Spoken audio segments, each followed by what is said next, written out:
ಓಂ ಶ್ರೀ ಗುರುಭ್ಯೋ ನಮಃ. ಹರಿಃ ಓಂ. ಅತ ಶ್ರೀ ತ್ರೈಲೋಕ್ಯ ವಿಜಯ ಅಪರಾಜಿತ ಸ್ತೋತ್ರಂ. ಓಂ ನಮೋ ಅಪರಾಜಿತಾಯೈ. ಓಂ ಅಸ್ಯಾಃ ವೈಷ್ಣವ್ಯಾಃ ಪರಾಯಾಃ अपराजितायाः महाविद्यायाः वामदेव बृहस्पति मार्कण्डेय ऋषयः गायत्री विष्णु कनट्टु बृहती छन्दांसि श्रीलक्ष्मी नृसिंहो देवता. ओं क्लीं श्रीं ह्रीं बीजं हुं शक्तिः सकल कामना सिद्ध्यर्थम् अपराजित विद्या मंत्रपाठे विनियोगः. ध्यानम्. ओं नीलोत्पलदलश्यामां भुजङ्गाभरणान्वितां शुद्धस्फटिकशङ्काशां चन्द्रकोटिनिभाननां शङ्गं चक्रधरां देवी वैष्णवीमपराजितां भालेन्दुशेखरां देवीं वरदाभयदायिनीं नमस्कृत्य पपाटैनां मार्कण्डेयो महातपाः. मार्कण्डेय उवाच शृणुष्व मुनयः सर्वे सर्वकामार्थसिद्धिदाम् असिद्धसाधनीं देवीं वैष्णवीमपराजिताम्. ॐ नमो नारायणाय. नमो भगवते वासुदेवाय. नमोऽस्तु अनन्ताय सहस्रशीर्षायणे क्षीरोधार्णवसायिने शेषभोगपर्यङ्काय गरुडवाहनाय अमोघाय अजाय अजिताय पीतवाससे. ॐ वासुदेव शङ्कर्षण प्रद्युम्न अनिरुद्ध हयग्रीव मत्स्य कूर्म वराह नृसिंह अच्युत वामन त्रिविक्रम श्रीधर राम राम राम वरद वरद वरदो भव. नमोऽस्तुते नमोऽस्तुते स्वाहा. ॐ असुरदैत्य यक्ष राक्षस भूत प्रेत पिशाच कूष्माण्ड सिद्धयोगिनी ढाकिनी शाकिनी स्कन्धग्रहान् उपग्रहान् नक्षत्रग्रहांश्चान्यान् हन हन पच पच मथ मथ विध्वंसय विध्वंसय विद्रावय विद्रावय चूर्णय चूर्णय शङ्केन चक्रेण वज्रेण शूलेन गतया मुसलेन हलेन भस्मीकुरु भस्मीकुरु स्वाहा. ॐ सहस्रबाहो सहस्रप्रहरणायुधा जय जय विजय विजय अजित अमित अपराजित अप्रतिहित सहस्रनेत्र ज्वल ज्वल प्रज्वल प्रज्वल विश्वरूप बहुरूप मधुसूदन महावराह महापुरुष वैकुण्ठ नारायण पद्मनाभ गोविन्द दामोदर ऋषिकेश केशव सर्वासुरोत्साधन सर्वभूतवशङ्कर सर्वदुःस्वप्नप्रभेदन सर्वयन्त्रप्रभञ्जन सर्वनागविमर्दन सर्वदेवमहेश्वर सर्वबन्धविमोक्षण सर्वाहितप्रमर्दन सर्वज्वरप्रणाशन सर्वग्रहनिवारण सर्वपापप्रशमन जनार्दन नमोऽस्तु ते स्वाहा। विष्णोर्यमनुप्रोक्ता सर्वकामफलप्रदा सर्वसौभाग्यजननी सर्वभीतिविनाशिनी सर्वैश्च पठितां सिद्धैर्विष्णोः परमवल्लभा नानया सदृशं किञ्चित् दुष्टानां नाशनं परम् विद्यारगस्या कथिता वैष्णव्याशपराजिता पठनीया प्रशस्ता वा साक्षात् सत्त्वगुणाश्रया शुक्लाम्बरधरं विष्णुं शशिवर्णं चतुर्भुजं प्रसन्नवदनं ध्यायेत् सर्वविघ्नोपशान्तये अतात सम्प्रवक्ष्यामि ह्यभयामपराजितां या शक्तिर्मामकी वत्स रजोगुणमयी मथा सर्वसत्त्वमयी साक्षात् सर्वमन्त्रमयी च या स्मृता पूजिता जप्त्वा न्यस्ता कर्मणि योजिता सर्वकामदुघा वत्स शृणुष्वैतां ब्रवीमि ते यैमामपराजितां परमवैष्णवीमप्रतिहतां पठति सिद्धां स्मरति सिद्धां महाविद्यां जपति पठति शृणोति स्मरति धारयति कीर्तयति वा न तस्यान् वायुवग्निर्वज्रोपलाश निवर्षभयं न समुद्रभयं न महाभयं न ग्रहभयं न चोरभयं न शत्रुभयं न चापभयं वा भवेत् क्वचिद्रात्रयान्धकार स्थिराजकुलविद्वेषी विषगरगरवशीकरण विद्वेषोच्चाडन वदबन्धन भयं वा न भवेत्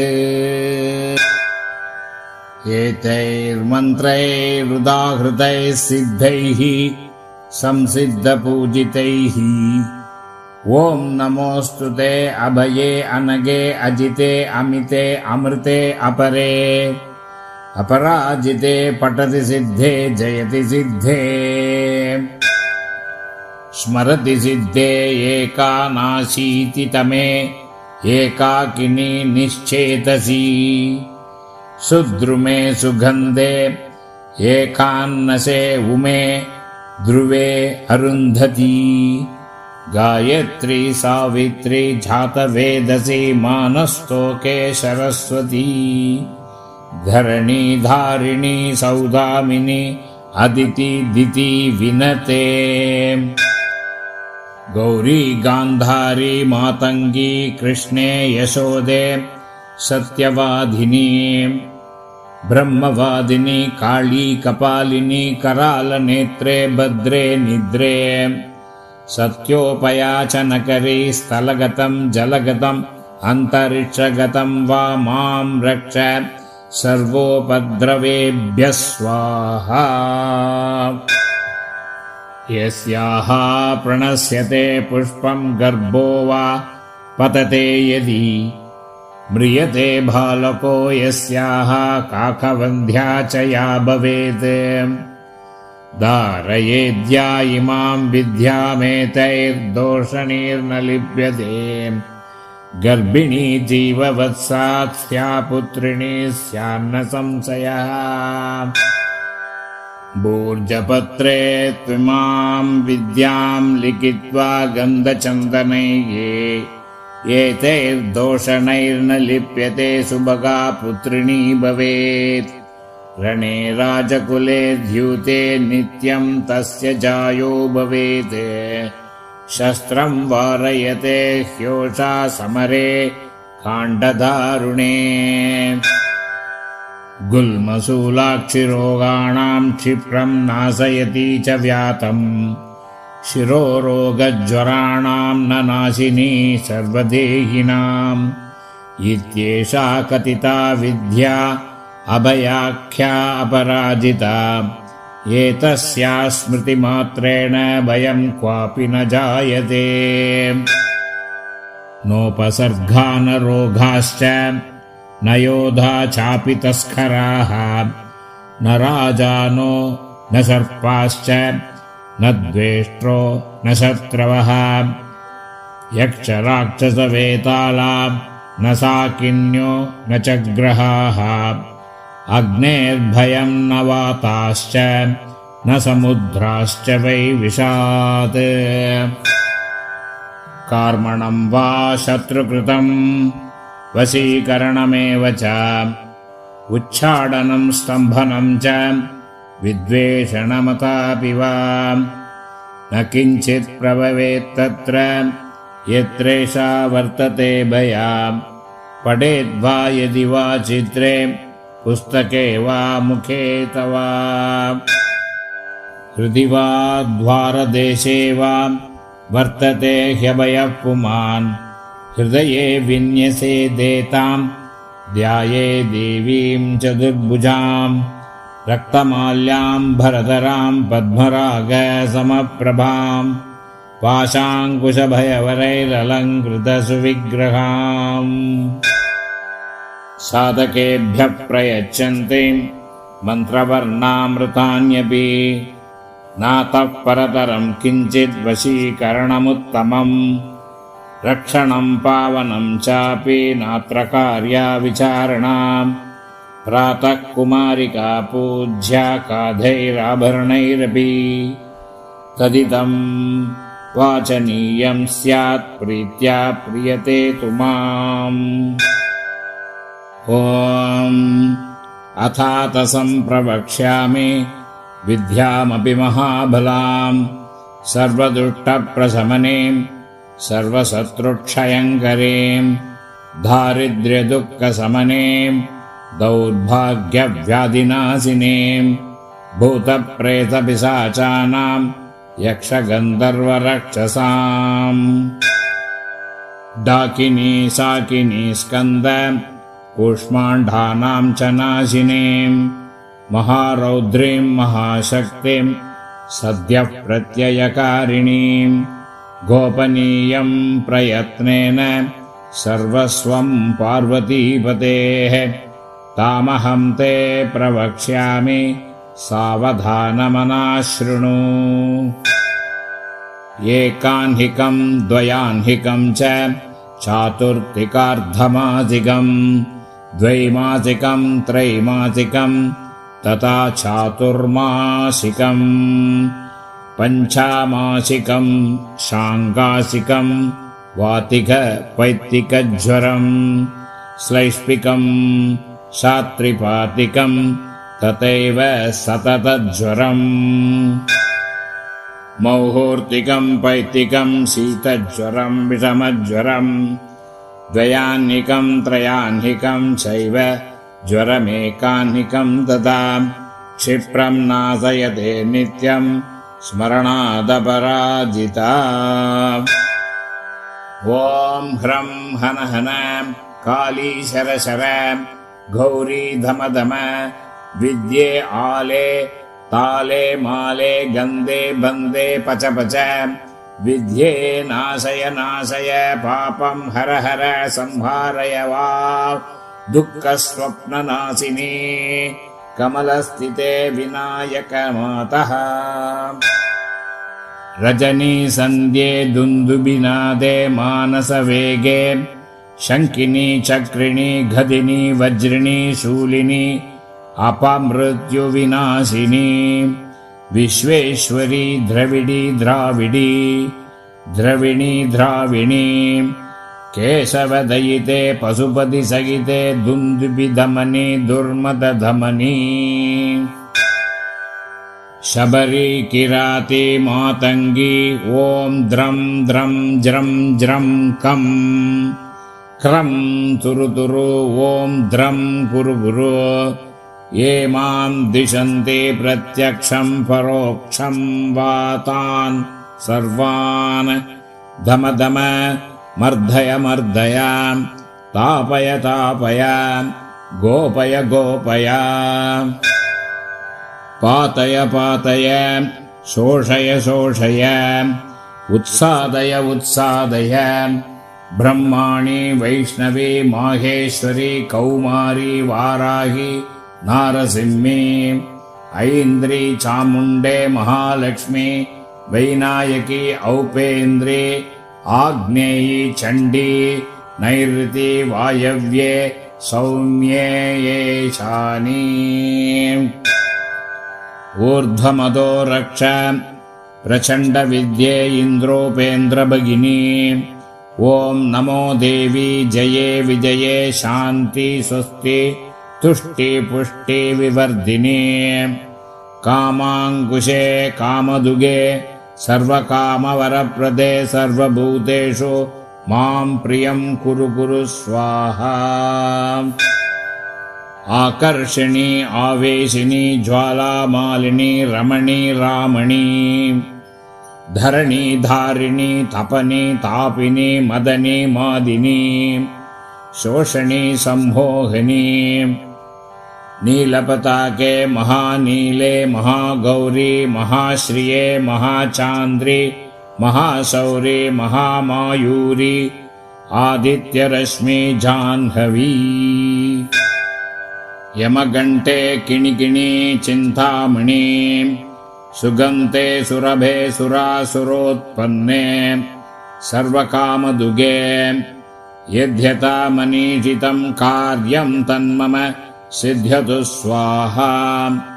ॐ स्वाहा ॐ भूस्वाहा ॐ भुवस्वाहा ॐ स्वस्वाहा ॐ महस्वाहा ॐ जनस्वाहा ॐ तपस्वाहा ॐ सत्यं स्वाहा ॐ भूर्भुवस्वस्वाहा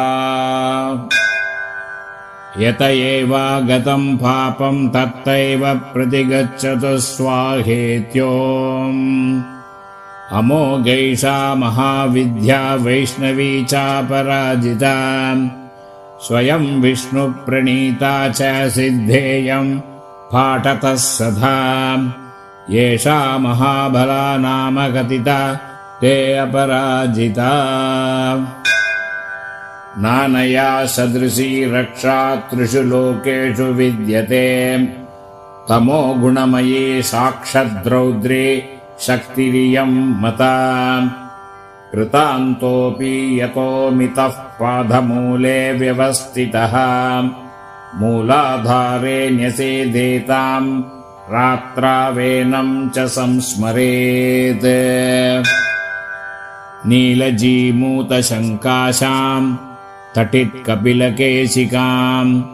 उद्यदादित्यशङ्काशां नेत्रत्रयविराजिताम् शक्तिं त्रिशूलं शङ्खं च पानपात्रं च बिभ्रतीं व्याघ्रचर्मपरिधानां किङ्किणीजालमण्डिताम् धावन्ते गगनस्यान्तः पादुकाहितपादकां दंष्ट्राकराळवदनां व्याळकुण्डलभूषितां व्याक्तवक्त्रां ललजिह्वां भ्रुकुटीकुटिलालकां स्वभक्तद्वेषिणां रक्तं पिबन्तीं पानपात्रतः सप्तधातून् शोषयन्तीं क्रूरदृष्ट्या विलोकनात् त्रिशूलेन ततजिह्वां लीलयन्तीं मुहुर्मुहुः पाशेन बद्ध्वातं साधमानावन्तीं तदान्तिके अर्धरात्रस्य समये देवीं ध्यायेन्महाबलाम् यस्य यस्य वधेन्नाम जपेन्मन्त्रं निशान्तके तस्य तस्य तयावस्थां कुरुते शापि योगिनी ॐ बले महाबले असिद्धसाधिनी स्वाहेति आमोघां पठति सिद्धां श्रीवैष्णवीम् श्रीमद् अपराजितविद्यां ध्यायेत् दुःस्वप्ने दुरारिष्टे च दुर्निमित्ते तथैव च व्यवहारे भवेत् सिद्धिः पठेत् सर्वविघ्नोपशान्तये। ॐ यदक्षरपदभ्रष्टं मात्राहीनं तु यद्भवेत् तत्सर्वं क्षम्यतां देवी क्षमस्व अपराजितां। तव तत्त्वं न जानामि कीदृशासि महेश्वरी। यादृशासि महादेवी तादृशायै नमो नमः। इति श्री अपराजितस्तोत्रम् सम्पूर्णम्। ॐ तत्सत्।